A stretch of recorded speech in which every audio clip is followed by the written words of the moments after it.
Reincarnation.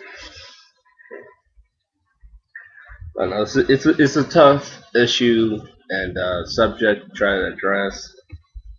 I guess I could go to the point that I say we really don't know too much about our past or previous lives. I mean, to a certain degree, I do have memories to which I haven't lived before, but then again, within the present, I have memories about stuff that happened, could happen to me, or has happened to me that hasn't happened.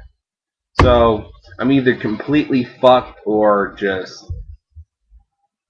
imaginative. I don't truly believe that, but to a certain degree, I do understand the understanding or perception or perspective of reincarnation. Now, with your example of the hard drive disk, so on and so forth, if you take all the information off it, would it still be you? Well, you gotta ask yourself, where's that hard drive disk been? I mean, does it have scratches on it?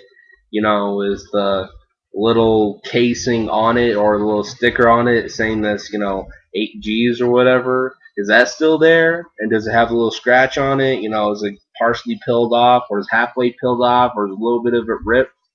Is that hard drive completely not changed by the fact that it's been a hard drive? So even though you take all the information off of this hard drive, the fact that person to person to person to person, or just one person has used that hard drive for years, then one day decide to take all the information off of it. Is it still that hard drive? It's still that hard drive. It's just it doesn't have the same information on it. And so with that, I would say that the hard drive, to a certain degree, can still be you. You just don't have the old information. But to a certain degree, I mean, I don't know. I used to know a little bit about computers, and I don't think you could completely get all the information off of it. You probably can't, but I don't know. I guess I'm just proposing a question for the sake of proposing a question.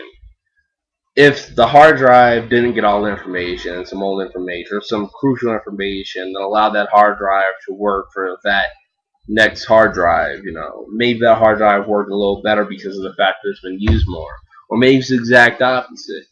But if you want to talk about the shell, well, actually, I'm skipping. If that hard drive is to a degree you, quote unquote you, or this body whatsoever, the stuff that happens to this body will remember it. But if all the information from the stuff that happens to this body is taken off, will we still be us?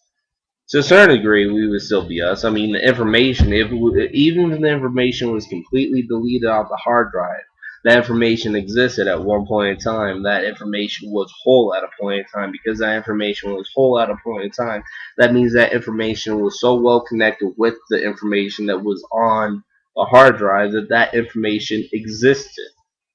So if you look at it not as our body is, the physical sense of the hard drive and the information is us, but if you look at it as the information is our existence within this life and the hard drive is just a body to which that we're put into, it becomes it becomes a little different because, like I said, even delete all the stuff from the hard drive, that existence to which happened throughout your life is still within existence to a certain point. So that existence, even though it's deleted to some degree, could come back. I mean, it's either in cyberspace or in some space, or just different parts of it are in a cyberspace. Like maybe put a photo here, a video here, an essay there, and they're still in cyberspace, but they're not on the key crucial hard drive. But then again, if you just live and just take the hard drive, put it on a computer, and never allowed to go on the internet, or never allow anybody else to see it, then it's a completely different story. But who would have a hard drive for that reason? Who would have a hard drive just to keep it to themselves? I mean, I don't, or a memory chip, I should say. Like, why would you have that unless you want to show other people? I mean, I could live a completely fulfilling life by myself in a fucking cave, so on and so forth, with internet. But if I never connected with anybody, no one would know I was there or ever existed. So the question that I bring up is, would you, for your analogy to work, would you actually have to connect with people, or would you never have to connect with people? Because you've never connected with a person, never put anything on the interweb from your hard drive, so on and so forth, and what will make you a person? And did you have any other interactions besides that? or is it just something? What I'm comparing the interweb is socialization. So I mean, could you never socialize? I mean, of course we can never socialize. We can be raised by wolves and learn how to live like wolves and eat and live like wolves, and then we die. There's no socialization there. But then again, the hard drive to which you're using or the container to which you're using isn't connected with other containers to which can understand what is contained within that container. So that brings up more questions than it does answers. Because if I take that analogy, I could say that you could be a wolf, so on and so forth. But if you weren't a wolf that could, interact with the wolves, then you would have a basis for connecting with something else, or with connecting with wolves. Or your wolves that live with monkeys, automatically, your hard drive or your container was out of place. But still, you have to have some ability to connect with other species, which I'm calling the internet. This analogy, I'm really starting to get sick of it because it's getting way too confusing for me. I'm a little drunk, but fuck it, why not? I'm gonna use this as an example. Let's say the liquor that I'm drinking is the information, okay, and I'm just the container. After I drink this liquor was at a point in a position to which it was connected with other people. Had to get made, had to get bottled, had to go to a liquor store, and I had to exchange money for it. This is how it works, unless I rob the store. But still, I'm gonna have a larger effect robbing the store, getting this, and even though I got this and I robbed the liquor store, it still had all those other connections previous to me robbing the liquor store for it. So my point is we're not exactly the container. We're more like the container and the context.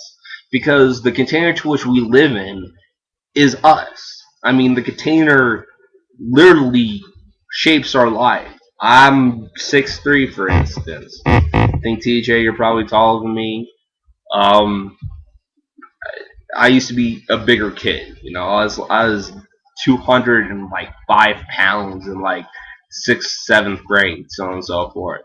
Like that was my container, and that shaped me. So your container shapes you. If you have 8 gigs, well, your 8 gigs is what shapes you. If you have 12 to 24 gigs, that's what shapes you. So your container shapes you. And I'm trying to bring up all these different questions to bring it back to the point that it may be possible for reincarnation.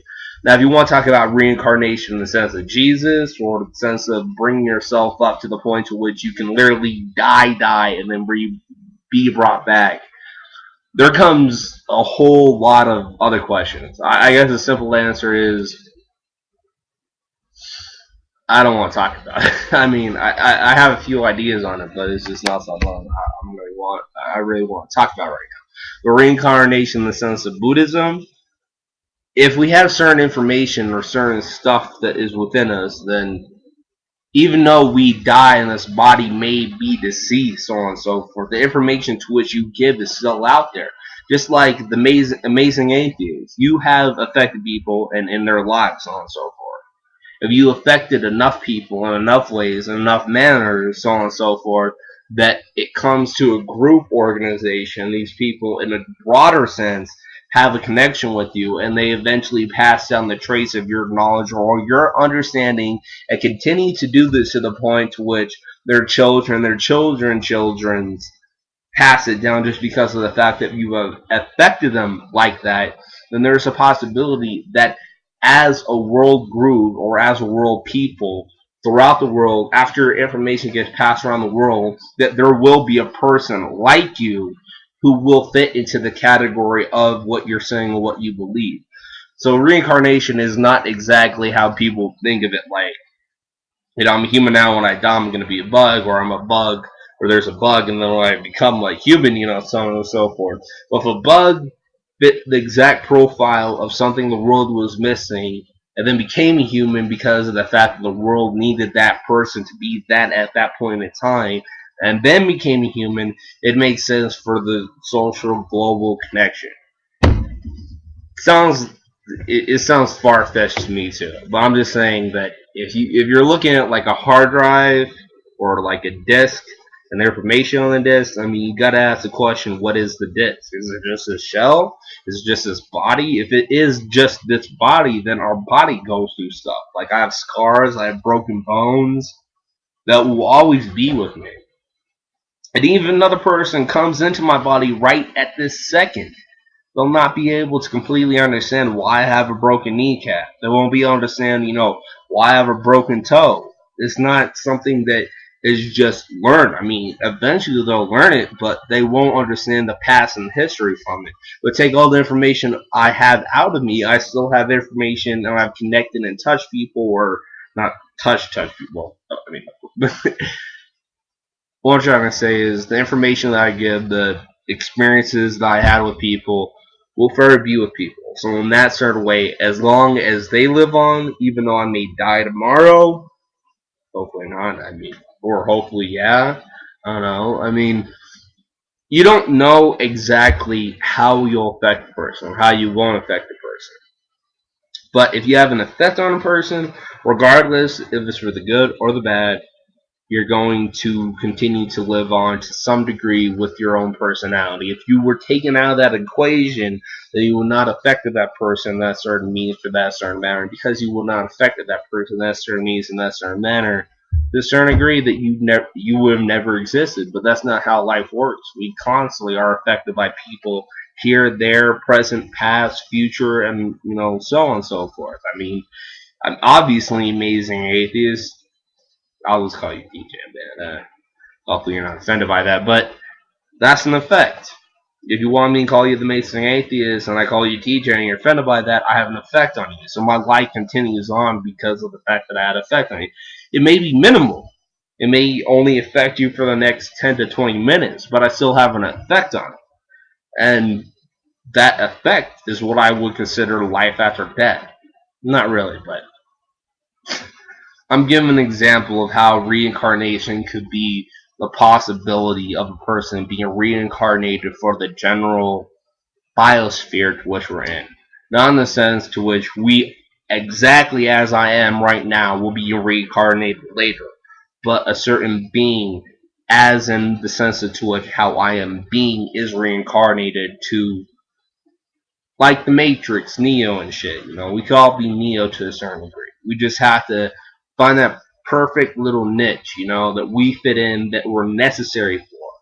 And if that little necessary niche that we're not there for kind of makes the system a little fucked up, then in some way, shape, or form, the system will come up with it. Just like culture. If our culture is lacking in a certain area, and because of the fact that our culture is lacking in a certain area, we'll see discord. So we need someone to come and fit into that little area to not lack discord. But there's a lot of different positions of that argument that are seriously lacking. I'm not unaware of it, just I don't have a lot of time to go into it. But I do think reincarnation is possible to some degrees, and some other degrees maybe not. But, I'm just that dude. I don't know. I kind of like being the dude that's like, you know what? What about this? What about this? But I think the heart, if the disc got, scratched a little bit and the disc was aware of the scratch, or at least a little bit aware of that scratch, and that disc in and of itself still has some old memories from being a memory disc. Even though if all the memory is taken off of it, it still has memory of being that disc, being in that existence. So with that, it's hard to conclude. What if the disc that got scratched and passed by hand to hand wasn't the information? Well, it had the information on it, but what if that wasn't the foreign key? The foreign key was the fact that the disc got used. And that is what gets reincarnated, not the information on the disc. Food for thought, or memory for thought. I don't know. Deuces, AJAXxTheHumanist out. Amazing Atheist, TJ, have a great one. Peace, respect, all that other stuff. Disagree, but you came with logical points, which I respect. So, peace.